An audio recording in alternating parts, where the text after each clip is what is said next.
Hello, everybody. Welcome to the live stream cover reveal. This is the third time we're doing this. I'm Kyle Hilliard. I'm here with Marcus Stewart. What's up, Marcus? I'm doing fantastic. I'm well rested. I'm bright-eyed and bushy-tailed. And hey, we got another Game Informer cover reveal. Those are always exciting. I know. Yeah. So exciting, in fact, that you and I stepped our drip game up, put on our Sunday school outfits. Is that okay? I'm an old man. I'm an old dad. Is it drip? A drip game? That's what we call You're it. not that much older than I am. I always forget that. Right, but you're. But you cooler. are a dad, so I think that ages you 10 years. That's ahead right. Of me, Oh so. yeah, at least 25. But you're just cooler than me, is what it really comes down to. Is kind of how I look at it. But Yeah. yeah. I figured, these are big deals. It's kind of like, in a sense, we're rolling out the red carpet for our next cover story. So, we should dress as if we're on that red carpet. Yeah. With the game, if the game itself was a person and making the walk down the aisle, I like it though. I mean, there too. We started doing this. Like I said, this is the third one, right? We did. This is the third one. Yeah, Resident Evil 4 remake, and then we did Sea of Stars, and then we're gonna iterate, just like you're developing a video game. We're gonna improve it every time. And the big update now is suits. Yeah, the suit patch. The suit patch 3.0. This is a big deal for me because this is the first time in all of my years on this rock that we call Earth that I've ever voluntarily worn a suit. I'm not a suit guy at all. It was your idea. And it was my idea because I thought it'd be unique and kind of funny. But I also not kind of realized funny. The streaming Patreon. No. They don't wear clear. suits over there, I don't think. Somewhat funny is how we will rephrase it. Mildly humorous. Somewhat comedic. Yeah. Yeah. Which also I realize now exposes the fact that I don't really know how to tie a tie. As you can see, it's this awful knot. I wasn't going to say anything. I was going to say. But you were Claire. You were staring a hole at it though. Like what is that? Did he tie a noose? Is that? Thrad Dreamed in the Twitch chat says, "Stand up. Let's see the pants." Look, you're just gonna have to believe me that I'm not wearing pajama pants. You're just gonna have to trust this. Totally. You're wearing slacks, belt. Yeah. You shined up your shoes for this. I actually am standing up. Like you can tell because you can see my light, which you don't usually see in my stream. So that means that means I'm standing up. So you could do a little spin if you wanted to. Show me. Oh, there it is. Oh, that was a bad Show everyone idea up. this early. Oh God. And it's like, no, I'm dizzy. Oh, thank you for the handsome comments. Yeah. Yeah. Hello, everyone in chat. Hope everyone's having a lovely Tuesday morning or afternoon or evening, depending on what part of the world you reside in. That's right. Thanks for joining us for this momentum occasion. We'll be revealing the cover in about 10 minutes. That'll be 11 a.m. Central Time.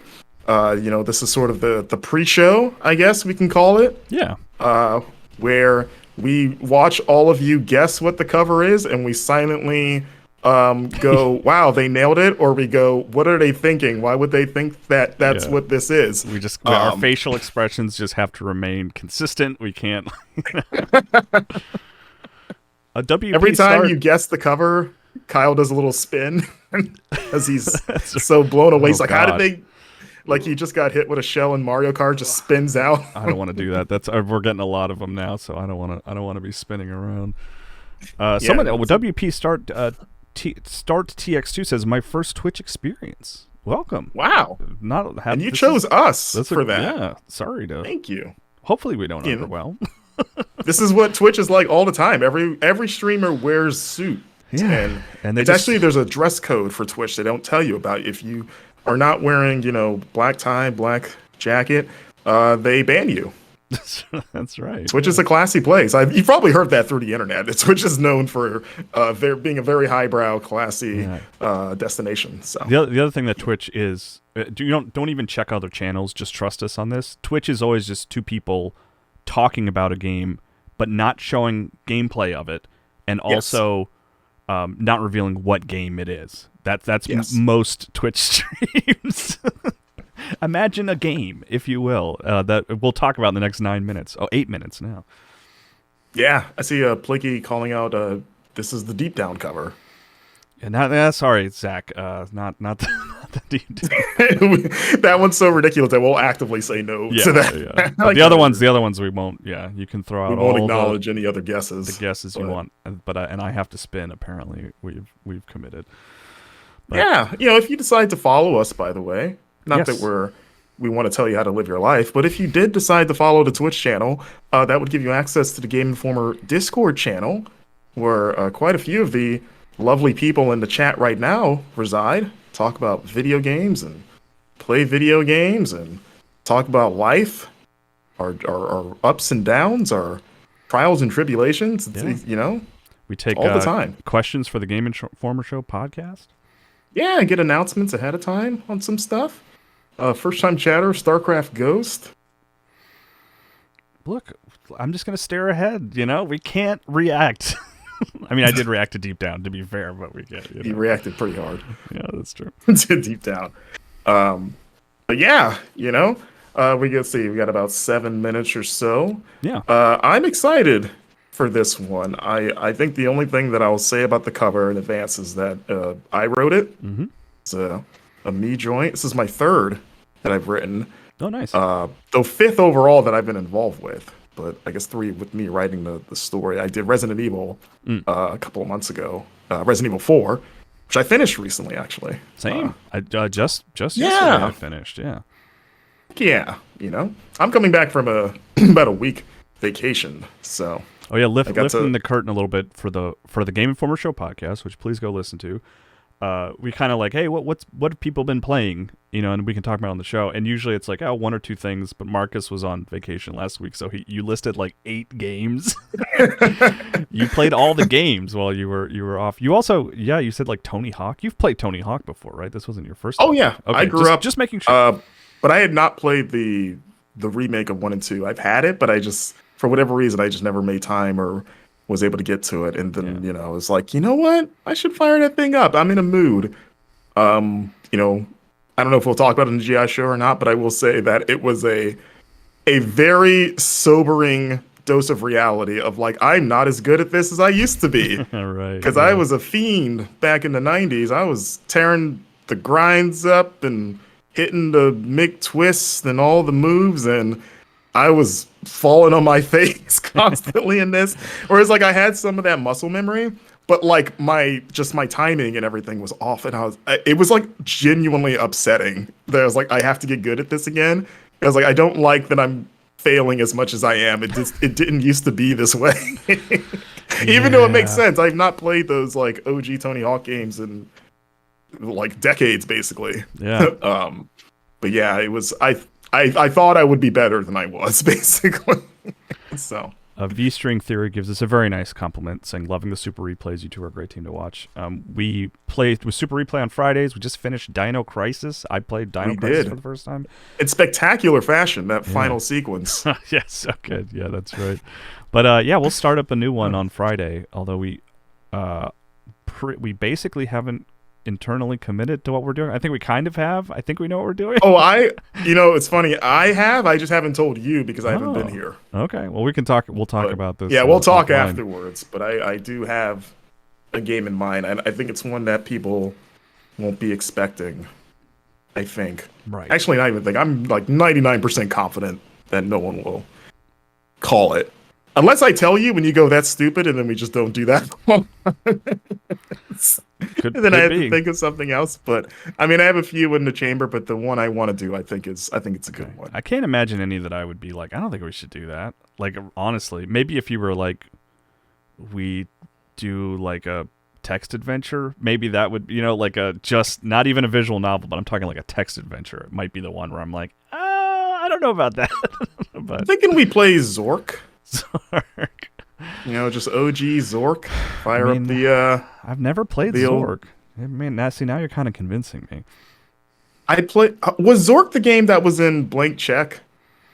The movie. Remember the little text adventure game he was playing? Gosh. Was it Zork, or was it like a knockoff of Zork? Oh, man, I haven't watched that movie. But you remember what I'm talking about, right? No, I don't. Just because it's been. It was Blank Check, wasn't it? He's playing the little text adventure game. On his little, because that's when he gets the idea from Macintosh, because he looks at the computer and goes like, "Oh, that'll be the for this identity theft this crime that I'm committing. I was about to say, this like, will be the wow. alias. I was about to say, I really don't remember the movie Blank Check. I didn't realize he invented Apple computer with his blank check. I forgot. I didn't realize. No, that. he and this was actually my introduction to Apple as a kid. Was that movie because he was trying to come up with a fake name for the benefactor that he was getting the money or supposedly getting the money from, and he just saw the Apple logo on his computer and he just said Macintosh. So then the whole movie they're like, oh yeah, Mr. Macintosh gave me all this money, and Does he chat? had to just keep. I was going to say, I wonder, does chat know how much money that his blank check was for? It's probably like a nothing amount in 2023. I don't right? remember now. It's probably like I think it was at least $10,000. $1 billion. Well, then he bought like a car, didn't he? Zachary Pliggy says it was $1 million. Zangmaster says it was $1 million. So okay, that gets you pretty far, even in 2020. When you're a kid, because no kid has like. Oh, even as an adult, I could do a lot with that money. I could pay off some debt with that. Well, oh no, yeah, for sure. I'm just saying, as a kid, when you think about the things you really want as a kid, odds are it's something that would be somewhat attainable as an adult, and not like some pie in the sky. Like you're like, I want a nice car. And like, yeah, you can kind of just do that for the most part as an adult, unless you're trying to go like Lamborghini or something. But Lazarus Orange Blank Check Watch Party. Yeah. You know what? Yeah, why not? Let's just push back the cover reveal, which we're going to do in 1 minute and 30 seconds, and we'll just watch. Oh my God! Sometimes they bounce, baby, says Florence Lastman. Yes, I'm a big fan of the Blank Check podcast. That's what comes to my head first when you say Blank Check, as opposed to the movie. Was it named after the movie, or was it just no? Just like have they done an episode about Blank Check? They have. Yes, they did. Okay, early on, yeah. That should be episode 1, probably, right? Yeah. Just really start strong. This somewhat forgettable '90s kids movie. Right.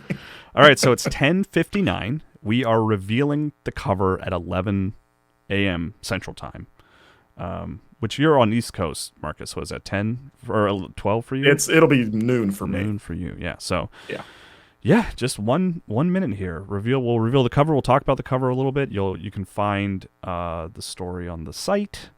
We've got a couple. Yeah, the digital issue will launch today. Yep, digital issue will launch like in the next hour or two, something like that. And then we've got a couple bonus features like on the site as well that connect to the issue. So we'll talk all about that in 20 seconds. Should we do a 10, 9, 8 countdown, Marcus? Yeah, we could do that. Are we doing it now? Here we go. All right. So here we go. 10 seconds. 9, 8, 7, 6, 5, 4, 3. I got too fast. 2, 1. Here we go. Game Informer cover reveal. Boom. Diablo 4. Break the walls down. Sorry, you do a countdown. I think of Chris Jericho. But yes, Diablo 4. That's right. And Marcus, you wrote this one, right? You said we already revealed that? Yeah, I wrote this one. It's Diablo 4. You might have heard of it. You might have even played it recently. There was the big 2 weekend long betas back in March. But yeah, I got to talk to Blizzard, some of the principal designers there, and the cover primarily dives into the in-game stuff.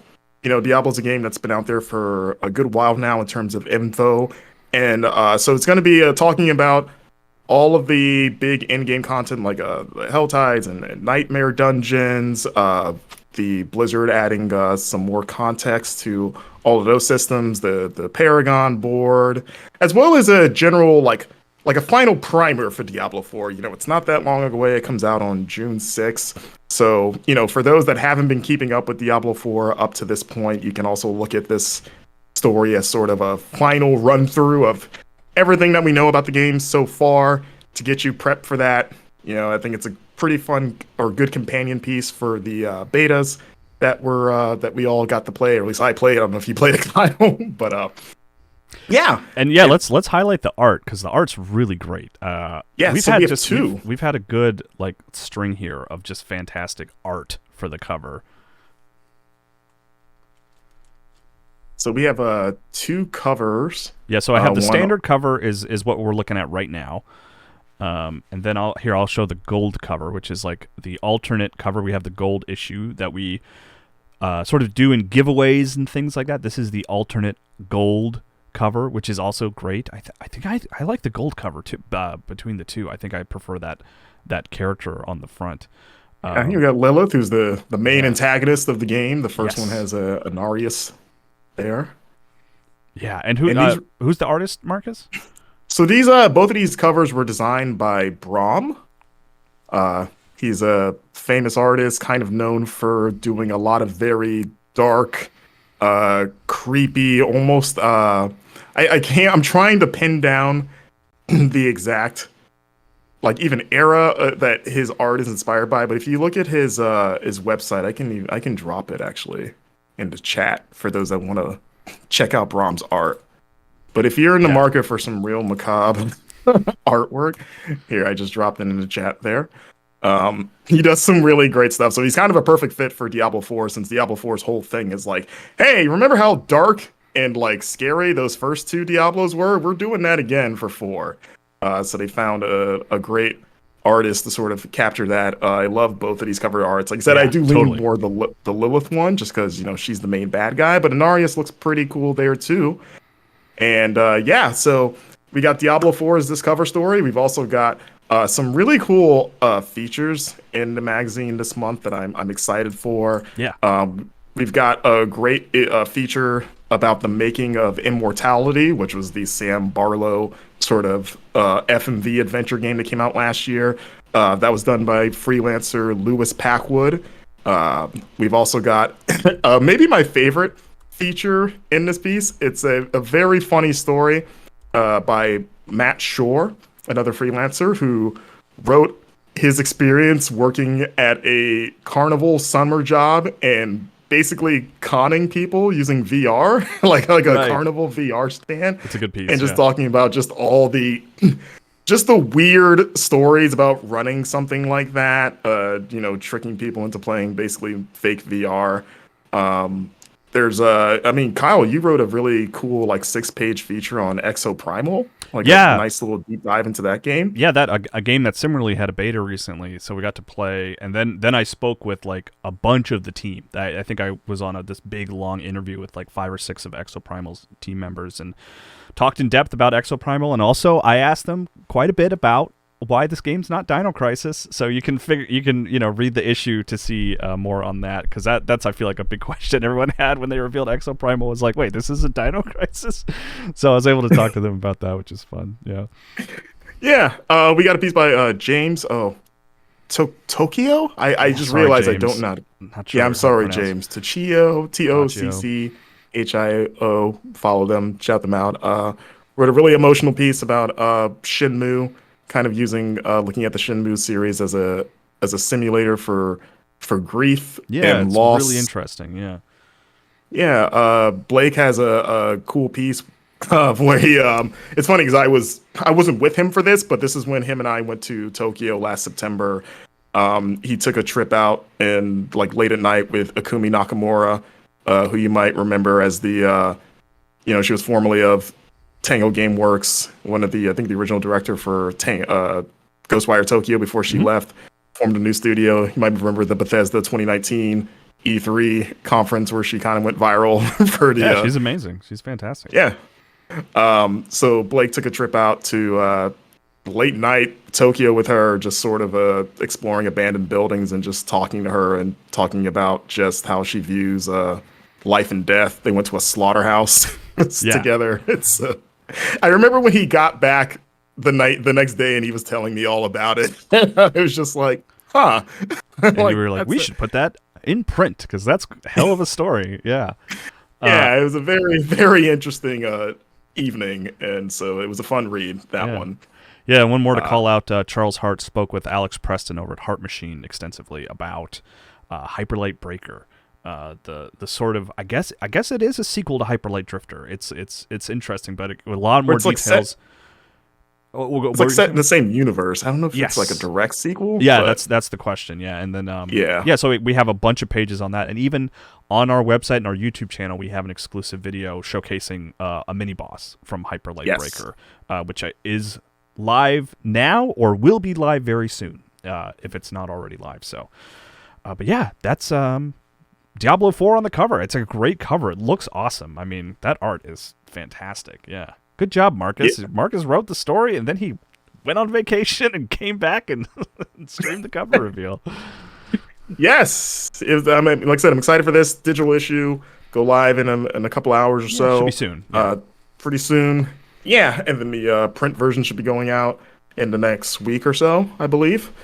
And yeah, check it out. Give it a read. It's great. We got all that great stuff in there we just told you about and then some. So I think that wraps up another cover reveal, Kyle. Thank you for putting on your Sunday best for me. Of course. We hope this. Oh, it's yellow on you. It's yeah, one more victory spin. That's right. I could spin, but I'm wired, and that'll cause some problems. Yeah, don't break everything. Exactly. But yes, thank you for watching, guys. Be sure to check out GameInformer.com, our YouTube channel, our Twitch channel that you're currently on now. If you follow, hit us up on the Game Informer Discord for following our Twitch, and we'll be back with the GI show this week. We'll talk a little bit more about the cover story there, and we'll also let you know what the next Super Replay is that'll kick off on Friday. So until then, we hope you enjoy the rest of your Tuesday, and we'll see you next time. Bye-bye, everyone. Thanks, everyone.